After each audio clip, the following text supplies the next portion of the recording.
안녕하세요. 한국교회가 오랫동안 오독하고 우용했던 구절들을 시원하게 풀어드리는 유쾌, 상쾌, 통쾌한 시간 김동일 목사의 아하 10번째 시간을 시작하겠습니다. 오늘 말씀은 마태복음 11장 11절부터 14절 말씀입니다.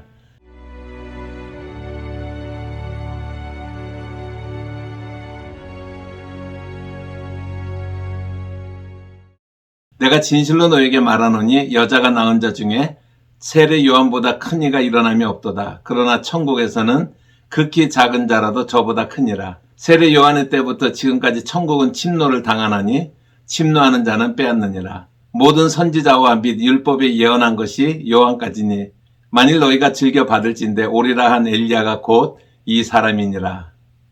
12절에 천국은 침노를 당하고 침노하는 자가 천국을 빼앗는다는 말씀을 우리가 무심코 받아들여 왔습니다. 하지만 우리가 한 번만 더 생각해 보면 많은 질문이 생깁니다. 천국이 침노를 당한다? 이 말씀이 무슨 뜻일까요? 천국이 어떻게 침략을 당하죠? 천국을 침노하는 자가 천국을 빼앗는다? 이건 더 어려운 문제입니다. 그럼 천국에 가는 길이 천국으로 쳐들어가서 천국을 빼앗는 자들의 몫이라는 의미일까요?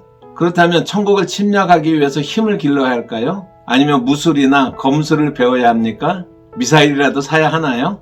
그것도 아니면 천국에 들어가기 위해 온갖 공을 들여야 한다는 말입니까? 예배에 열심히 출석하고 교회를 섬기는 일에 최선을 다하고 단기 선교라도 열심히 다니고 성경 열심히 읽고 기도 열심히 하는 것을 의미할까요? 이 본문이 가장 어려운 것은 천국이 침노하는 자의 것이라고 말하는 순간 기독교의 가장 핵심적인 신앙 고백이 구원의 은혜성과 충돌하게 된다는 것입니다.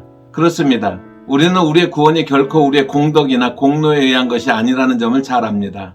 무익하고 자격 없는 우리에게 온전히 하나님의 선이 곧 전적으로 하나님의 자비와 은혜에 힘입어서 누리는 구원이라는 사실을 우리가 잘 알고 있습니다. 구원이 우리의 행위의 결과가 아닌 것처럼 천국에 들어가는 것은 그곳에 들어가기 위해서 싸워서 승리한 결과가 아닌 것입니다. 그렇다면 천국은 침노를 당하고 침노하는 자가 천국을 빼앗는다라고 하는 말씀의 의미는 무엇일까요?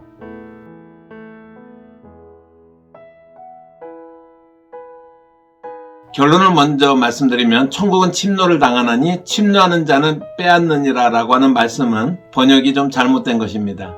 이 말씀의 의미는 우리가 천국에 들어갈 목표와 열망을 가지고 열심히 노력을 해야 그 천국 백성이 될 수 있다는 것이 아닙니다. 12절의 바른 의미를 말씀드리겠습니다. 하나님의 나라가 세상 속으로 권능 있게 돌입하고 폭력적인 자들이 하나님의 나라를 강력하게 공격하고 있다. 이제 문맥을 통해서 설명을 드리겠습니다. 이 말씀의 문맥은 마태복음 11장 2절부터입니다. 마태복음 11장 2절부터 5절의 말씀을 읽어드립니다. 요한이 옥에서 그리스도의 하신 일을 듣고 제자들을 보내어 예수께 여짜오되 오실 그이가 당신이 오니까 우리가 다른 일을 기다리오리까? 예수께서 대답하여 가라사대 너희가 가서 듣고 보는 것을 요한에게 고하되 소경이 보며 안전뱅이가 걸으며 문둥이가 깨끗함을 받으며 귀머거리가 들으며 죽은 자가 살아나며 가난한 자에게 복음이 전파된다 하라. 우리가 잘 아는 것처럼 감옥에 갇혔던 세례 요한이 자기의 제자들을 예수께 보내어 질문하는 장면이죠. 5절은 성경 전체의 흐름을 아우르는 중요한 말씀이지만 여기서는 그렇다는 것만 말씀드리고 지나갈 수밖에 없습니다. 아무튼 예수님은 세례 요한의 제자들에게 답변하신 것입니다. 내가 오리라 한 바로 그 메시아다. 그리고 요한의 제자들은 그 답을 얻고 떠납니다. 그러자 이번에는 예수께서 세례 요한의 사역의 의미를 남아있는 자들에게 무리들에게 설명을 하시고 있습니다. 우선 유대 백성들이 광야로 나갔던 이유가 광야에서 사역하던 선지자 곧 세례 요한을 보러 갔던 것이라는 점을 환기하십니다. 마태복음 11장 7절부터 9절의 말씀을 보면 저희가 떠나면 예수께서 무리에게 요한에 대하여 말씀하시되 너희가 무엇을 보려고 광야에 나갔더냐? 바람에 흔들리는 갈대냐? 그러면 너희가 무엇을 보려고 나갔더냐? 부드러운 옷 입은 사람이냐? 부드러운 옷을 입은 자들은 왕궁에 있느니라. 그러면 너희가 어찌하여 나갔더냐? 선지자들 보려더냐? 옳다. 내가 너희에게 이르노니 선지자보다도 나은 자니라. 그리고 하나님의 구원 계획 속에서 세례 요한의 사역의 의미를 설명하고 계십니다. 세례 요한은 예수 그리스도의 사역을 예비하는 자로서 하나님의 보내심을 받은 자입니다. 마태복음 11장 11절 말씀을 볼까요? 내가 진실로 너에게 말하노니 여자가 낳은 자 중에 세례 요한보다 큰 이가 일어남이 없도다. 그러나 천국에서는 극히 작은 자라도 저보다 크니라. 어떻게 보면 이 구절은 난해 구절이라고 할 수가 있는데요. 11절의 말씀에 여자가 낳은 자 중에 세례 요한보다 큰 이가 없다는 무슨 뜻일까요? 세례 요한이 가장 위대하다는 의미일까요? 만일 세례 요한이 위대한 하나님의 선지자다라고 하면 모두가 고개를 끄덕이며 아마 긍정할 것입니다. 그런데 세례 요한이 아브라함이나 모세나 다윗보다 위대할까요? 이렇게 우리가 질문하면 아마 많은 사람들이 쉽게 긍정할 수가 없을 것입니다. 11절을 이해하기 위해서는 하나님의 계시의 특성인 계시의 점진성을 이해를 해야 합니다. 표를 한번 보실까요? 계시의 점진성이란 하나님의 계시가 창세로부터 구약의 기간 중 점점 밝아진다는 것을 말합니다. 계시의 절정, 곧 가장 밝은 계시는 바로 예수 그리스도입니다. 신약, 교회 시대는 더 밝아질 하나님의 구원 계시는 없는 것입니다.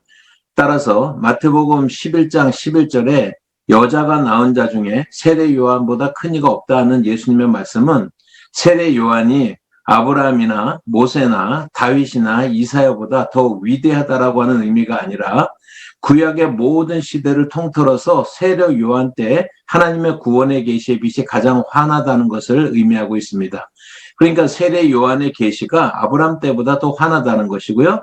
다윗 때보다도 더 환하다라고 하는 의미를 가지고 있는 것입니다. 그리고 11절에 또 다른 구절, 천국에서는 극히 작은 자라도 그보다 크다라고 하는 의미도 이미 천국 백성된 그런 신약의 성도들은 구약 시대에 그 누구보다도 또 심지어는 세례 요한보다도 더 환한 계시의 빛 가운데 사는 것을 의미합니다.